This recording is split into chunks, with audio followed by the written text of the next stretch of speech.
Welcome to our Bible study for this week. We're continuing in the Cumberland Presbyterian's encounter material, and today we're looking at the 136th Psalm. But before we experience the Psalm, I want to talk just a little bit about it. I want to begin with a quote from Mark Twain. Mark Twain said that having faith is believing in something you know ain't true. Now, Mark Twain is an author I love. I have enjoyed many of his books, and I enjoy some of his sarcasm, but I think he would have been a person I would not have enjoyed so much being around. He was so sarcastic, almost caustic, and you pick that up in that quote, having faith is believing in something you just know ain't true. The 136th Psalm, I think, would put it a little differently. It would say, having faith is believing in something that you know once was true, is true now, and will continue to be true, even if it isn't readily apparent. Perhaps even the best way of this has ever been put was in Hebrews, the 11th chapter, when the author of Hebrews tells us, now faith is the assurance of things hoped for, the conviction of things not seen. And the 136th Psalm is a psalm that reminds us that we can put our faith in God because God has done many great wonders and deeds and offered much mercy and grace in the past. And God continues in the present and will stretch forward into the future forever, giving us those things. And so we can have a conviction of things not seen. We can place our hope in things that we hope for, knowing that God will deliver. We'll talk a little bit about the context of the psalm, and then we're going to experience it, and then we'll talk about it a little more. This psalm was likely written as the exiles or shortly after the exiles returned from Babylon. And so they have spent more than 70 years in exile, and that finally they're able to come home. And yet the home they come to is nothing like the home that they left. Other people have moved in during the time. It has been, of course, 70 long years. You can imagine how much things change in 70 years. The walls of Jerusalem are still down. The temple is still destroyed. Things are better, of course, but they aren't perfect. And there may even be some wondering, well, we know God got us out of Babylon, and God was with us during that time that we were in Babylon, but what is our future really going to look like? And it is into that context that the psalm is written. Later, this psalm became a pilgrim psalm, and for centuries, even up to this day, it was sung by pilgrims who were going to Jerusalem, preparing to celebrate the three great festivals in Judaism, Passover, Pentecost, and Tabernacles. And this is one of the great Hallel songs, and they're called Hallel because of Hallelujah, and Hallelujah simply means praise God, and time and again you will see that this psalm praises God. As a matter of fact, the 136th Psalm is known as the Great Hallel Psalm because again and again and again we have the refrain that we are to praise God because His steadfast love is forever.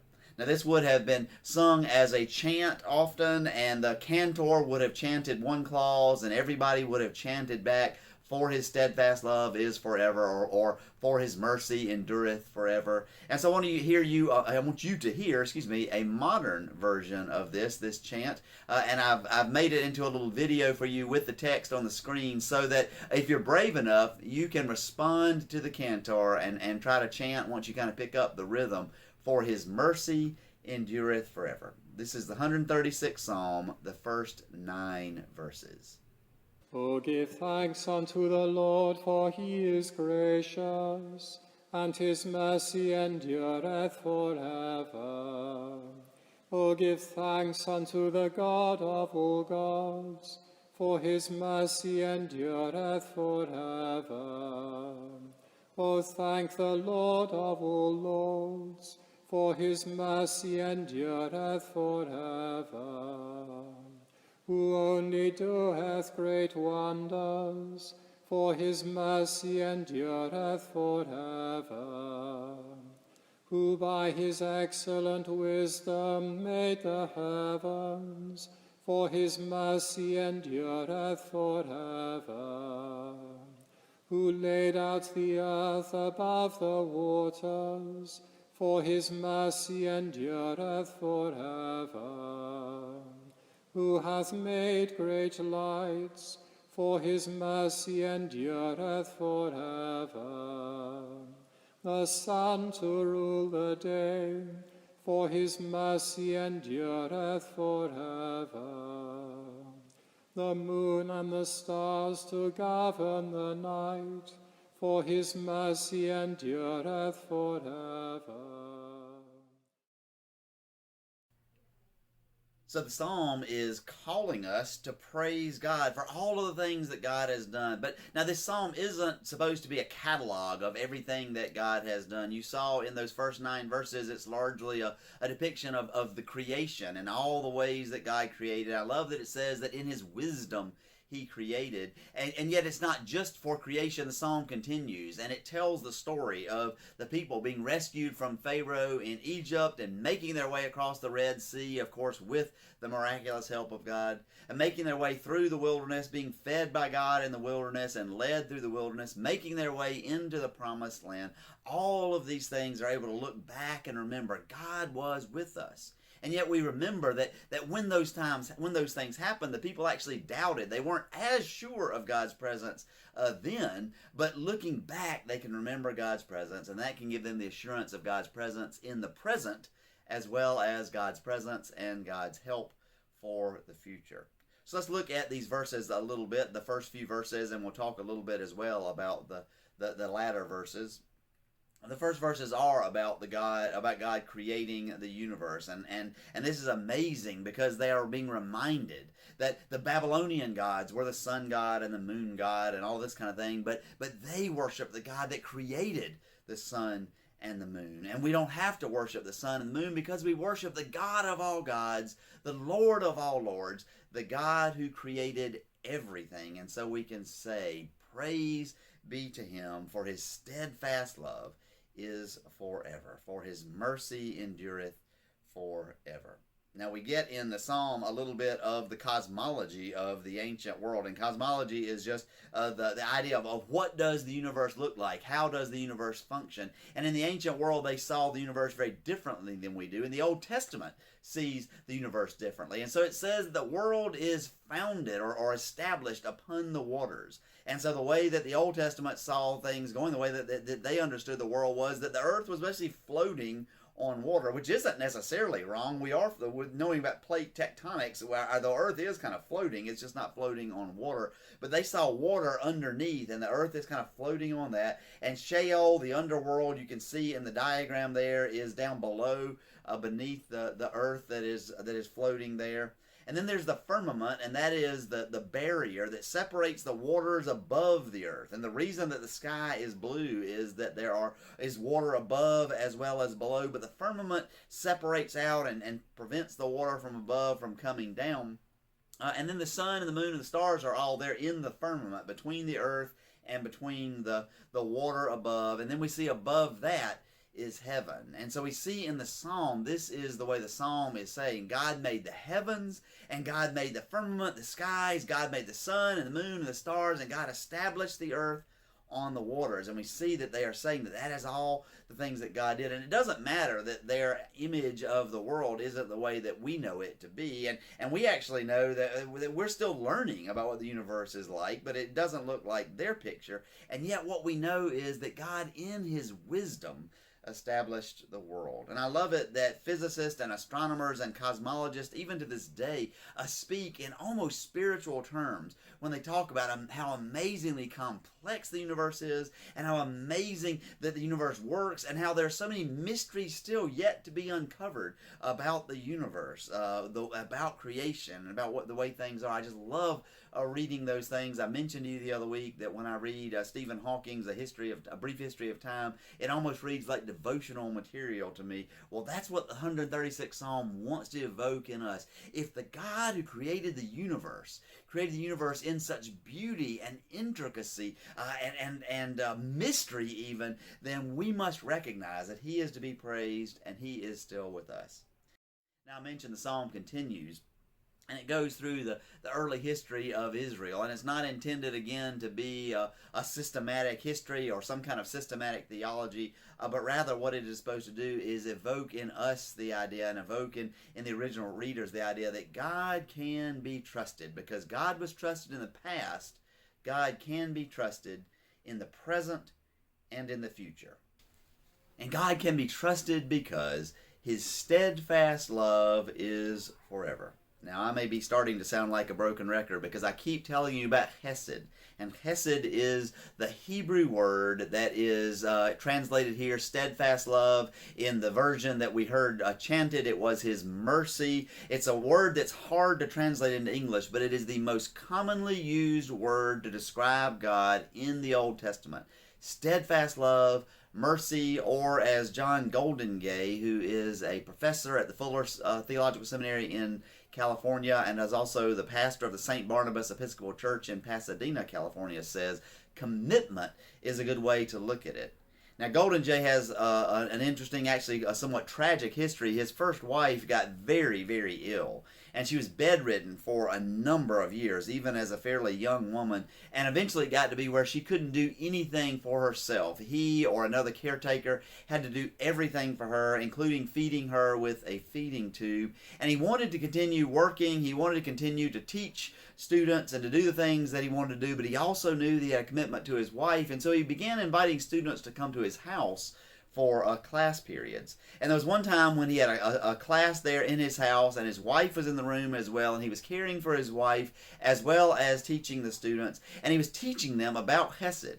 And he was teaching them about God's steadfast love and God's mercy. And he said that maybe commitment is the best way to look at this, is the best English translation, that God's commitment is forever. And as he is teaching about Hesed and talking about commitment, he is feeding his wife using the feeding tube, talking to his students, giving his wife an awful lot of attention, but also giving his students the attention. And he failed to realize that he was giving to them a literal example of commitment. But his students didn't fail to miss the lesson, and they recognized that they were watching this parable, really, of God caring for one of the ones that he loved. And when we can do absolutely nothing, when we are powerless, God still cares for us. God still has a commitment to us, and his commitment is forever. Now we're thinking about this idea of the people who have come back to their homes after being in exile for all this time, and they're thankful that God has brought them back home, and yet they also recognize that their present is uncertain, that everything is just a mess, and their future is even more uncertain. Are they going to be able to rebuild the walls and rebuild the temple and rebuild their lives? Makes me think a little bit about Easter of 2020 in Chattanooga when the tornado ripped through Chattanooga. My family spent an hour or more in an interior closet in our house waiting for it to pass by, and we were very thankful because it did completely pass by us. But of course it did tremendous damage in Chattanooga. And the next morning when the sun dawned, so many people, including a number of my friends and church members who had to flee that evening or perhaps even live through the tornado but then had to go to a relative's home or to a hotel or shelter for the evening, when the sun came back up, they were able to come back, and they were standing in front of their homes, and their homes were damaged. Some of them damaged completely, some of them completely torn down. And yet they were able to give thanks. They were able to give thanks that the sun did come up and they got to see the dawn that day. They were there in a very uncertain present. Here is this damaged home. They didn't yet know what would the insurance company say. How would they be able to rebuild or not? They had a very uncertain future. Would they be able to stay here, or would they have to rebuild or maybe just sell the shell and move off someplace else or whatever? And yet they were able to look back, I think, as this psalm calls them to do, and recognize that the God of creation, who does not will tornadoes to hit us, but the tornadoes and all of the evil in creation is because we live in a fallen world, and yet this God of creation did create the world and establish the world. And this God of creation has been with us in so many ways in the past, and so we can have great hope that God is with us in the present. Sounds like Hebrews 11, doesn't it? Now faith is the assurance of things hoped for. And then we can also look for the future, the conviction of things not yet seen. And so those people, I know that they were able to say, we just trust that God is with us. We're thankful we made it through the evening, and God brought us through that. And if God brought us through that, God will bring us through what is to come. Several of them I know have recovered and were able to rebuild. I got to do a wonderful home rededication, and part of that rededication was so wonderful was the whole neighborhood kind of came for this home rededication, and neighbors grew closer together because of the events of that evening and because they were having to kind of rebuild together. They found lots of things to be thankful for. Thankful for rescue workers who came out that evening. Thankful for electric workers who came from all over to restore power. Thankful for disaster relief workers and for insurance company adjusters and for those who came to rebuild their homes. They found so much thanksgiving and mercy, the steadfast love and commitment of God, which was there for them each and every day through the ups and the downs. Sometimes I know they had to fight insurance companies and that kind of thing and change adjusters or whatever. But in spite of all of those challenges, they sense God's presence with them. And so they can, I know some of them actually are watching this very Bible study, can now say, yes, as the psalm does, God was with us in Egypt. Thanks be to God, for his steadfast love is forever. He was with me in the storm. His steadfast love is forever. He was with me when I rebuilt from the storm, for his steadfast love is forever. And he is with me now, even as I don't fully know what my future will look like, for his steadfast love is forever. Let's think about that one clause for one more time. God's steadfast love is, and we could just put a period there. God's commitment is. God's mercy is. God's steadfast love is. It simply is with us now. Whether we can feel it or not, whether we are experiencing it or not, God's steadfast love is. And then, just in case we're not sure, it is now, will it be in the future? It is forever. And so we celebrate this day. Faith is the assurance of things hoped for, the conviction of things not seen, for the steadfast love, the mercy, the commitment of God is forever. Why? Of course, it is only because God is with us and will be with us forever. Amen. O give thanks unto the Lord, for he is gracious, and his mercy endureth forever.